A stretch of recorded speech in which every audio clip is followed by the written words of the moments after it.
예수님께서 말씀하신 산상수훈을 우리가 주제별로 하나씩 살펴보고 있는데요. 오늘은 6장으로 넘어왔습니다.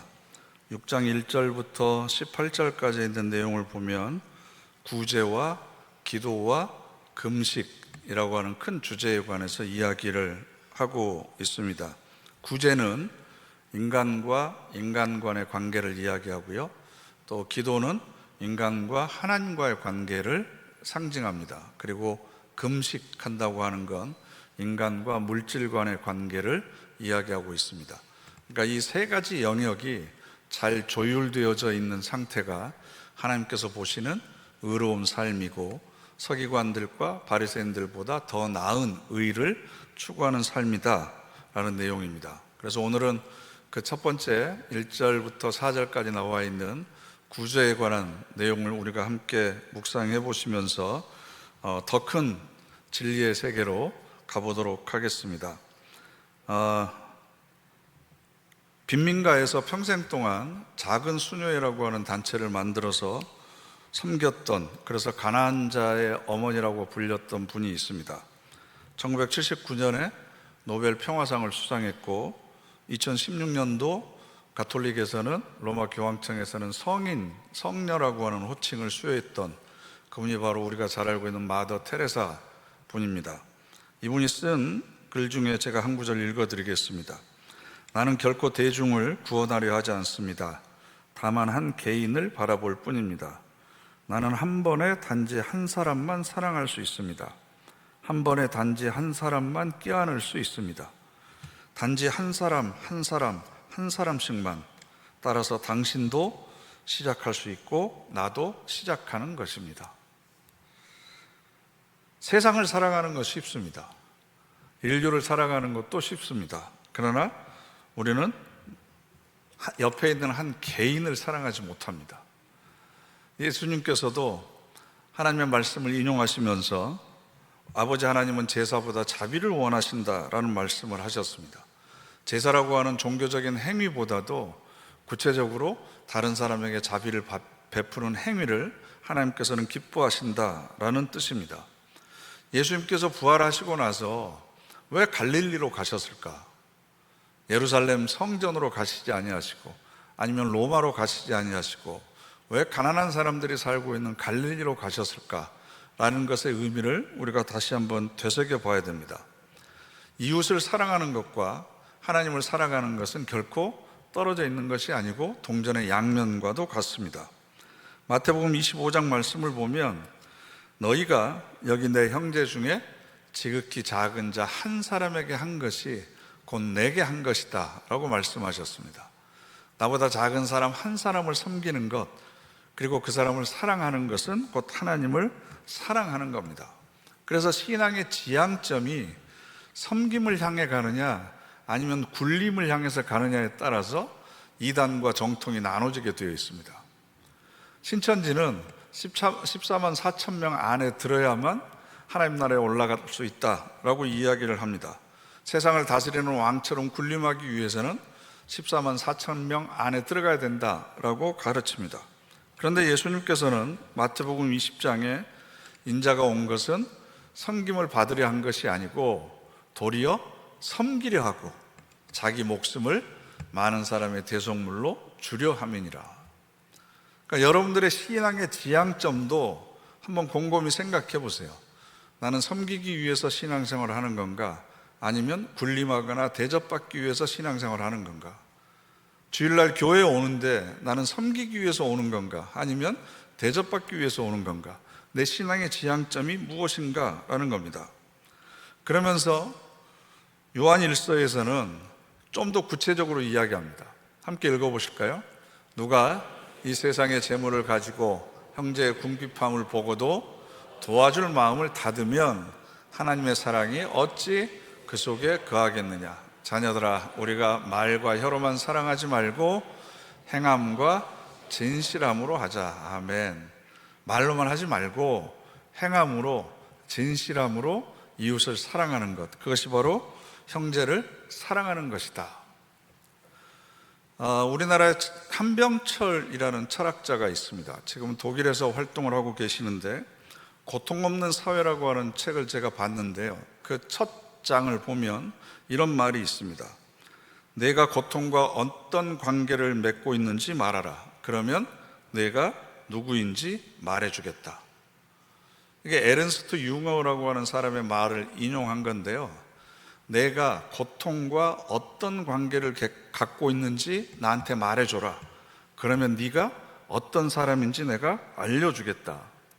즉 우리가 살고 있는 이 사회가 이 사회 안에서 고통받고 있는 사람들과 어떤 관계를 맺고 있는지에 따라서 우리가 살고 있는 사회의 성격이 달라진다는 거죠. 예를 들면 무한공항 여객기 참사로 인한 많은 사망자들이 있었고, 이태원 참사가 있었고, 그리고 세월호 사건이 있었고, 지금도 산업재해로 인해서 아니면 폭우와 폭염으로 인해서 많은 사망자들이 있습니다. 그렇게 죽어가고 있는 사람들의 고통과 우리 사회가 어떤 관계를 맺고 있는지가 우리 사회가 어떤 사회인지를 가르쳐주는 지표가 된다는 거죠. 이것을 개인으로 축소를 하면 내가 주변에 있는 사람들의 고통과 어떤 관계를 맺고 있는지, 그것에 따라서 나는 어떤 사람인지가 결정된다라는 겁니다. 내 도움을 필요로 하고 있는 사람, 슬픔 가운데 있는 사람, 아픔 가운데 있는 사람, 그 사람과 나는 어떤 관계를 맺고 있는가가 내 삶의 품격을 드러내주고 있다라는 겁니다.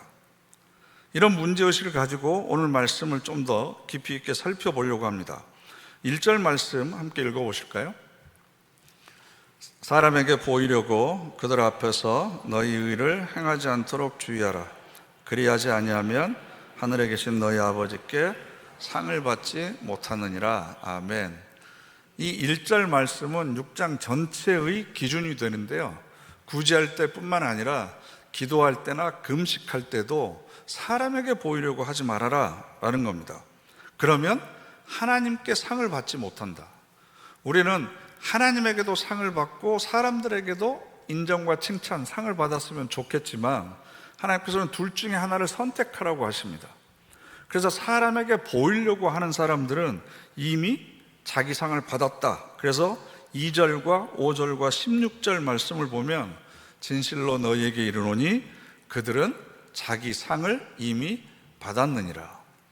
구제하는 것, 기도하는 것, 금식하는 것, 사람들에게 보여지는 것만으로도 이미 너는 충분한 상을 받았다라는 겁니다. 우리도 사실 내 마음속에 항상 그런 유혹이 있잖아요. 다른 사람들이 이걸 좀 알아줬으면, 그래서 나를 좀 인정하고 칭찬해 줬으면, 그래서 많은 사람들 앞에서 나를 좀 높여줬으면 하는 마음이 끊임없이 우리 안에서 일어납니다. 그렇게 해서 인정을 받으면 받아야 될 상은 이미 받았다는 거죠. 그래서 4절과 6절과 18절 보면 은밀한 중에 보시는 너의 아버지께서 갚으시리라. 사람들 모르게 감추게 하면 대신 은밀한 중에 보시는 너의 아버지께서 상을 주신다라는 겁니다. 그럼 여러분, 사람들에게 상을 받고 싶으세요? 아버지께 상을 받고 싶으세요?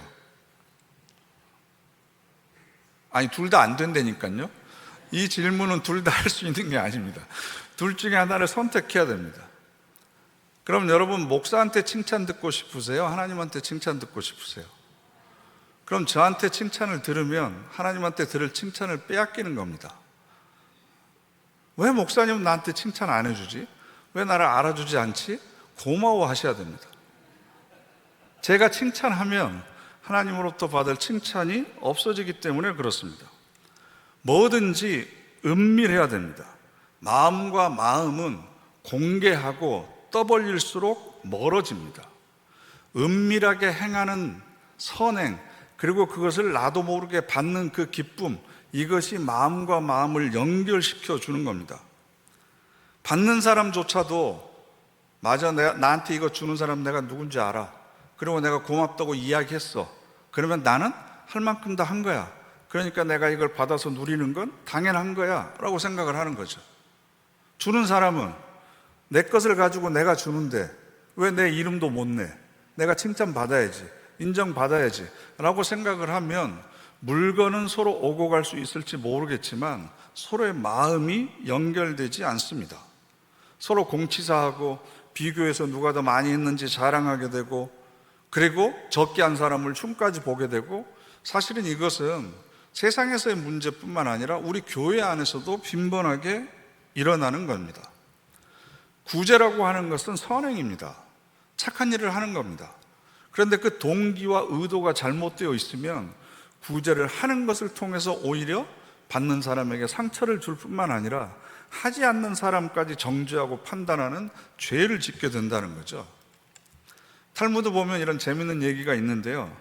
랍비에게 12명의 아들이 있었습니다. 이 아버지인 랍비는 언제나 형제끼리 우애하면서 서로 협력하면서 살아갈 것을 강조했습니다.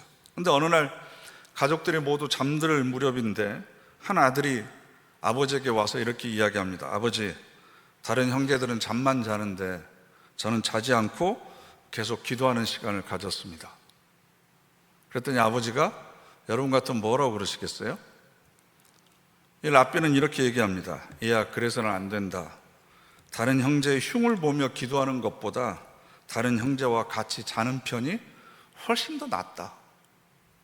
왜냐하면 내가 하는 종교적인 행위나 선행을 통해서 다른 사람을 깔보거나 무시하거나 정죄하는 것은 서로를 사랑하라고 하는 더 큰 죄를 범하는 것이기 때문에 그렇습니다. 그래서 탈무드에 이런 얘기도 있습니다. 구제할 때는 뒤로 돌아서 줘라. 내가 누구에게 주는지 모르도록 뒤로 돌아서 주라라는 얘기입니다. 내가 준 것이 누구한테 준 것인지 알게 되면 아무래도 마음이 달라지잖아요. 순수성이 사라집니다. 내가 그때 그 사람 이렇게 도와줬는데 왜 이번에는 나에게 안 도와주지? 라는 생각을 할 수 있습니다. 또 생색을 낼 수 있습니다. 구제받는 사람이 부끄러움을 느끼지 않도록 하려고 남을 배려하는 겁니다. 그래서 남에게 무엇인가를 줄 때는 돌아서서 줘라. 누구에게 주는지조차도 모르게 줘라 라는 겁니다. 그래서 오늘 3절 말씀을 보면 예수님께서는 너는 구제할 때에 오른손이 하는 것을 왼손이 모르게 하여 이렇게 되어 있습니다. 우리는 이 말씀을 어떻게 지금까지 해석했냐 그러면 남들에게 알리지 말고 해라 이렇게 생각했습니다.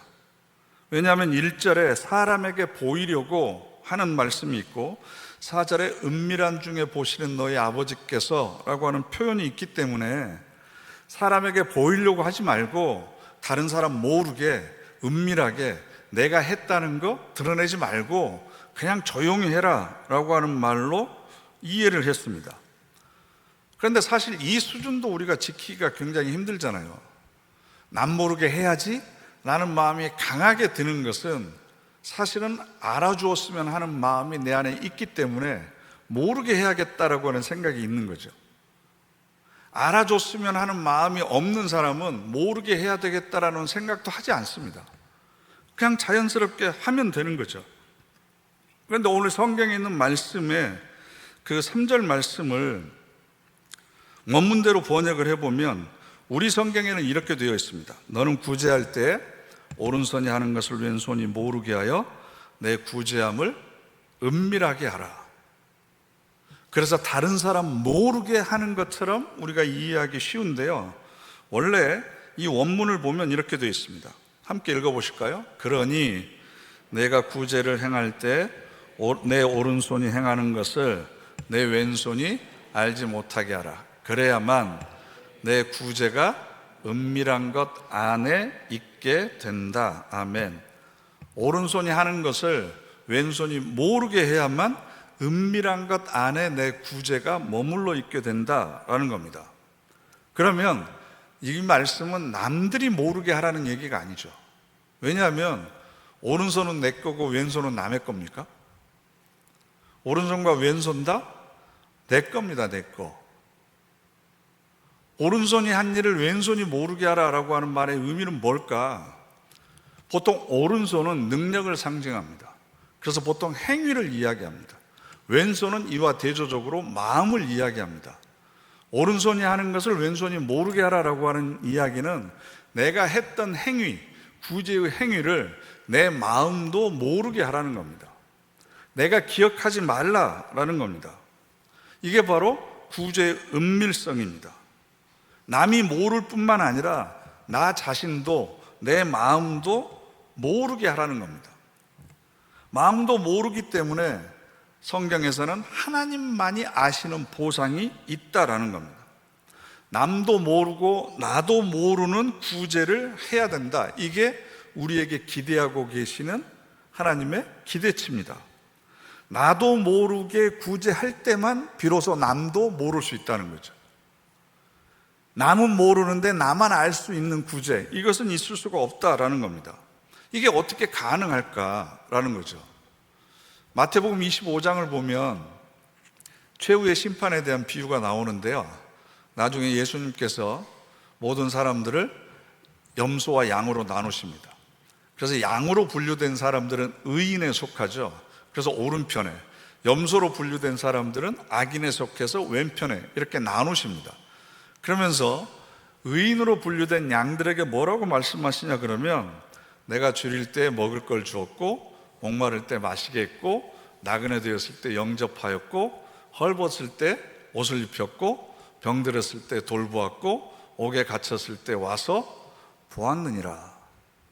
주변에 있는 사람들의 고통에 어떤 관계를 맺었는지를 하나님께서는 다 기억하고 계시고 너희들이 이렇게 해줬다라고 이야기를 합니다. 그랬더니 뭐라고 대답할 것 같습니까? 역시 다 기억하고 계셨군요. 저도 다 알고 있습니다. 뭐 이럴 줄 아셨겠죠. 그런데 대답이 너무 기가 막힙니다. 이에 의인들이 대답하여 이르되, 주여, 우리가 어느 때에 주께서 줄이신 것을 보고 음식을 대접하셨으며, 그러면서 쭉 나옵니다. 얘기는 뭡니까? 자기가 했던 선행과 구제의 내용을 전혀 기억하지 못합니다. 그럴 수 있는 이유가 뭐라고 생각하십니까? 내가 한 것이 아니기 때문에 내가 기억하지 못하고 있는 거죠. 내가 구제를 하고 선행을 했다고 보세요. 그런데 그 도구가 되는 물질은, 내 재능은, 내 시간은, 내 생명은 내 것이 아니라 하나님께서 나에게 맡겨주신 겁니다. 그럼 내 것이 아니라 하나님의 것으로 내가 한 것입니다. 그것도 엄밀히 생각해보면 내가 한 것이 아니라 다른 사람에게 뭔가를 주려고 하는 마음도 감동하셔서 나에게 불러일으켜 주셨고, 그런 사람이 옆에 있다고 하는 것을 알 수 있는 지각도 나에게 있게 해주셨고, 아무리 내가 그것을 베풀려고 하더라도 그런 사람이 내 옆에 없으면, 그럴 기회가 없으면 못하잖아요. 그런 기회를 주신 분도 하나님이십니다. 내 것으로 한 것도 아니고, 내가 자발적으로 내 마음으로 내 동기로 한 것도 아니고, 내 기회도 하나님께서 주신 것이고, 그러면 내 것으로 한 것이 하나도 없습니다. 더 중요한 것은 대가를 바라고 한 것이 아닙니다. 그러니까 기억할 필요도 없습니다. 이런 걸 당연하다고 그럽니다. 당연하다, 너무나 자연스럽다라는 겁니다. 그렇기 때문에 마땅히 자랑할 필요도 없고 알릴 필요도 없습니다.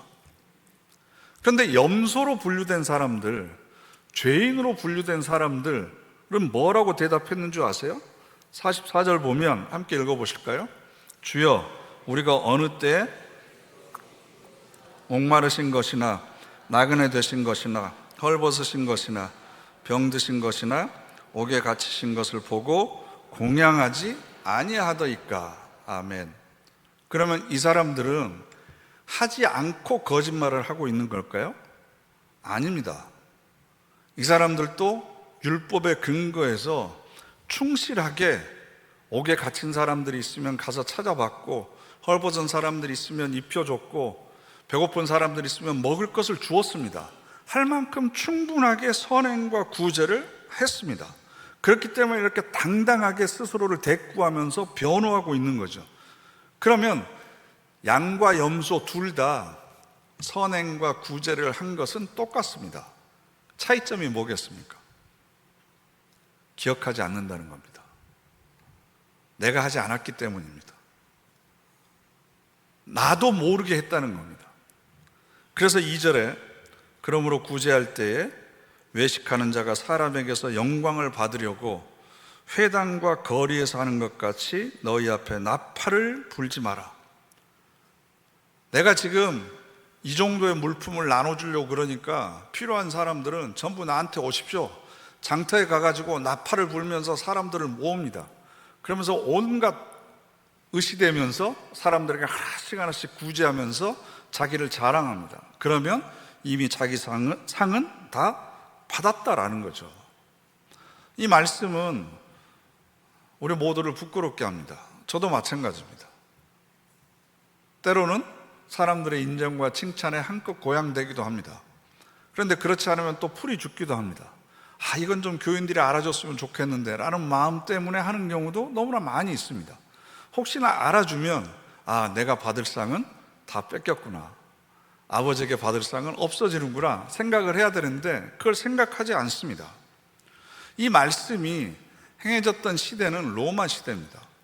이때 로마는 많은 식민지들, 즉 약소 국가들을 점령하면서 동맹관계를 몇백 년 동안 유지시켰는데 이 동맹을 유지시킨 중요한 원칙이 있습니다. 이걸 라틴어로 하면요, 도우투 데스라고 합니다. 도우투 데스. 네가 주니까 나도 준다, 이겁니다. 네가 주니까 나도 준다. 이게 무슨 중요한 원칙인가 라고 생각합니다. 왜냐하면 안 받아도 내가 먼저 줄 수 있어야 그 사람이 훌륭한 사람이다 라는 인식이 우리 모두에게 다 있거든요. 그런데 이 도우투 데스라고 하는 것은 상호주의의 개념입니다. 상호주의 개념. 이 개념이 지금까지도 국제관계나 조약을 맺을 때 있어 가장 중요한 원칙으로 자리 잡고 있습니다.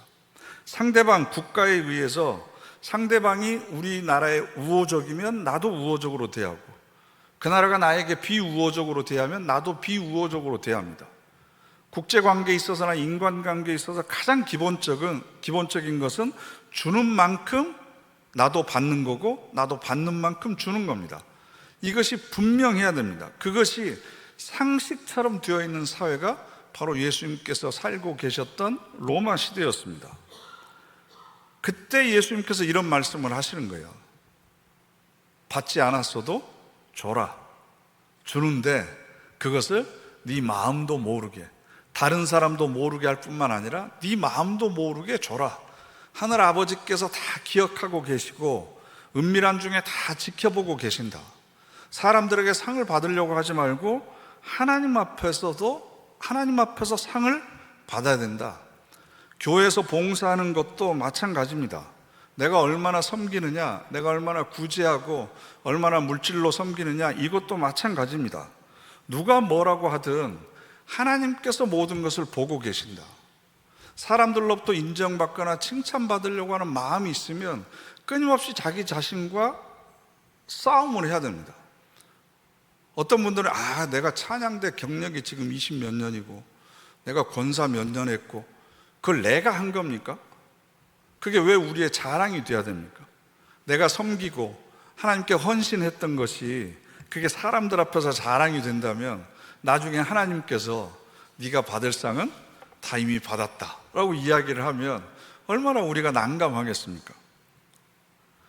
그렇게 나도 모르게 하는 이 선행을 통해서 우리 안에 길러지는 것이 바로 하나님의 성품입니다. 은밀함입니다. 거룩함입니다. 나도 모르게 구제를 하는 사람들,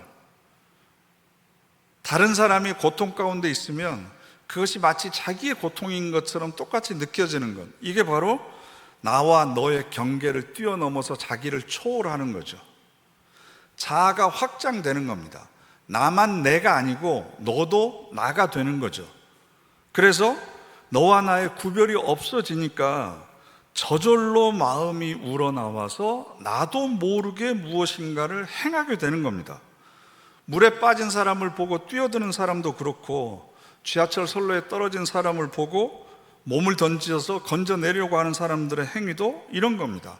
이성적으로 판단해가지고 앞뒤를, 결과를 계산해서 하는 행동이 아닙니다. 나도 모르게 저절로 된 일입니다. 그러니까 저절로 된 일이니까 내가 했다라고 하는 의식이 있을 리가 없고, 나도 모르게 내가 한 거니까 내 안에 계시는 하나님께서 나를 통해서 하셨다라고 이야기할 수밖에 없는 거잖아요. 그러니까 문제는 모든 사람의 고통과 아픔을 나의 고통으로 느낄 수 있는 그런 하나님의 마음을 품어가는 과정이고, 그것을 연습하기 위해서 우리는 끊임없이 혹시나 내가 베풀 수 있는 기회가 있으면 나도 모르게 저절로 할 수 있는 그런 연습들을 하면서 거룩한 하나님의 마음을 우리가 닮아가게 되는 거죠. 예수님께서 예루살렘에서 여리고로 내려가다가 강도 만난 사람을 구해준 사람이 누구였습니까? 사마리아 사람이었습니다. 성경을 보면 사마리아 사람의 이름이 나와 있지 않습니다. 강도 만난 사람의 이름도 기록되어 있지 않습니다. 도움을 준 자와 도움을 받은 자 사이에는 서로가 이름을 기억할 필요가 없습니다. 왜냐하면 은밀한 중에 이루어져야만 선한 하나님께 보상을 받을 수 있기 때문에 그렇습니다. 그래서 6장 1절 말씀에서 저는 특별히 이 단어를 강조하고 싶습니다. 주의하라, 주의하라. 마음 써라, 내 마음을 살펴라, 스스로 조심해라 라는 겁니다.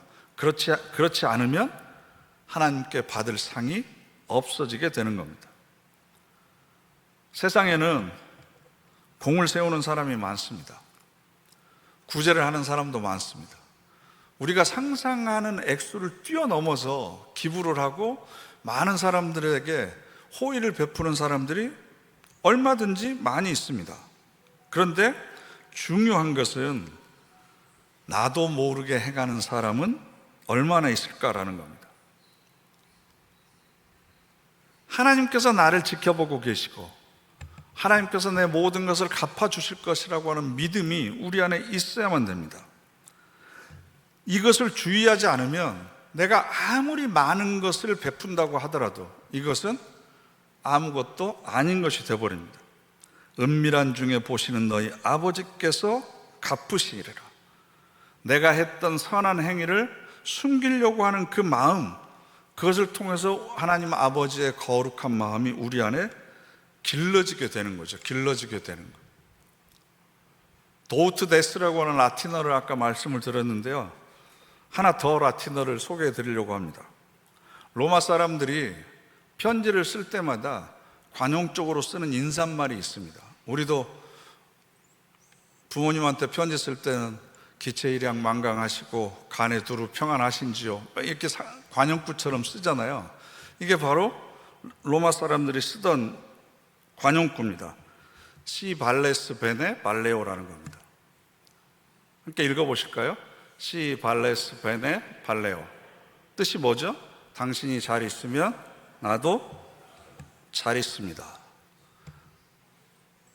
띄어서 읽어야 됩니다. 붙여서 읽으면 발음이 이상해집니다. 당신이 잘 있어야만 나도 잘 있습니다. 당신이 안녕해야만 나도 안녕합니다. 내가 잘 있고 내가 안녕하기 위해서 다른 사람은 어떻게 돼도 좋다. 이런 세상 속에서 우리가 살고 있지만 당신이 안녕해야, 당신이 잘 있어야만 나도 잘 있을 수 있습니다. 당신의 행복이 나의 행복이고 당신의 안녕이 나의 안녕이 되는 겁니다. 이런 마음을 갖는 겁니다. 옆에 있는 분들에게 이렇게 해보시죠. 그대가 잘 있어야만 나도 잘 있습니다.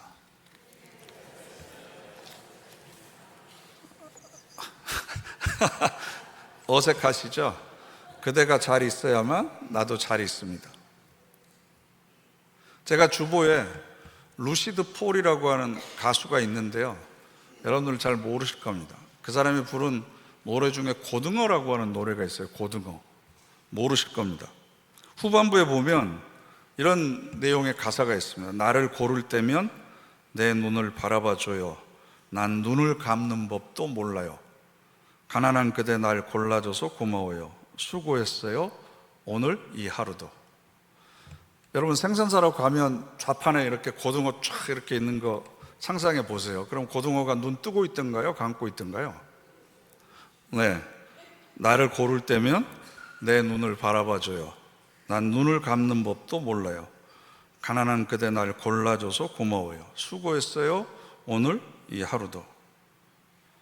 생선가게 좌판에 누워가지고 들러붙는 파리떼에 시달리고픈 고등어가 어디 있겠습니까?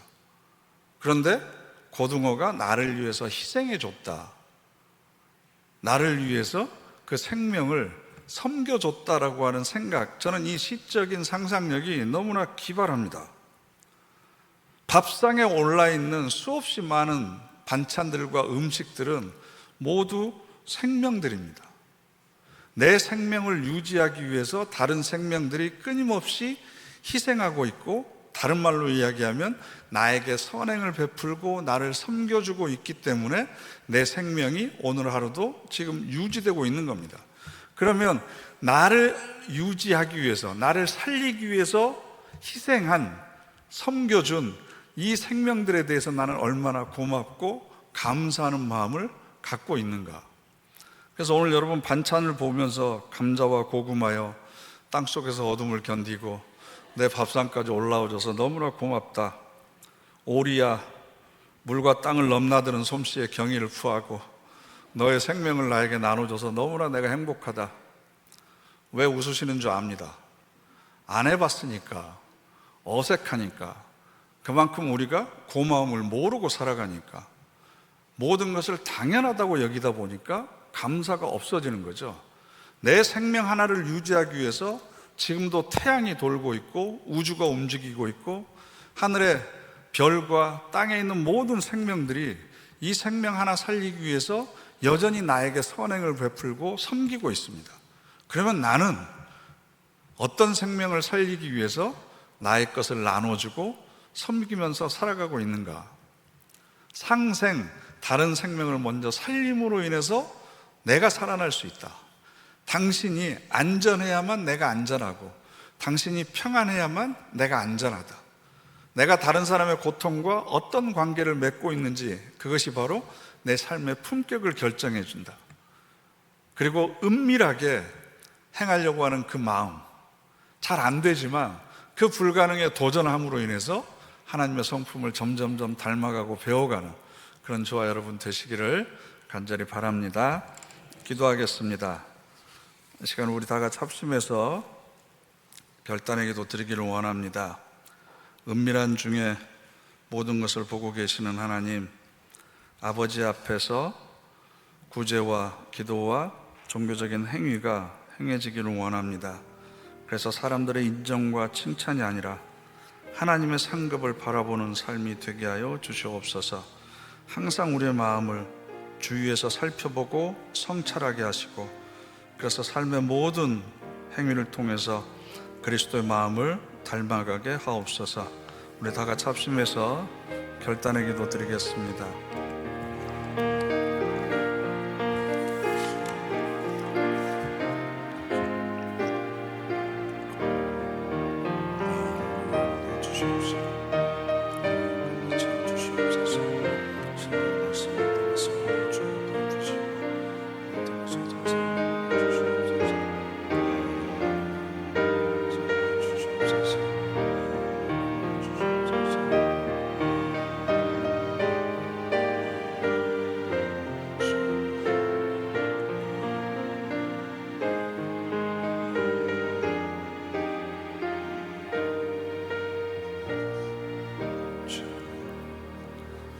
우리 모두에게 그리스도의 마음을 품게 하셔서 주변에 있는 형제들의 슬픔과 아픔에, 고통에 거룩하게 반응하기를 원합니다. 은밀하게 섬기고 구제하며 또 그들을 위해서 나의 생명을 나누기를 원합니다. 그러는 가운데 우리의 속사람이 하나님의 성품을 닮아가게 하시고 거룩하고 온전한 사람으로 거듭나게 하옵소서. 예수님의 이름으로 기도드립니다. 아멘.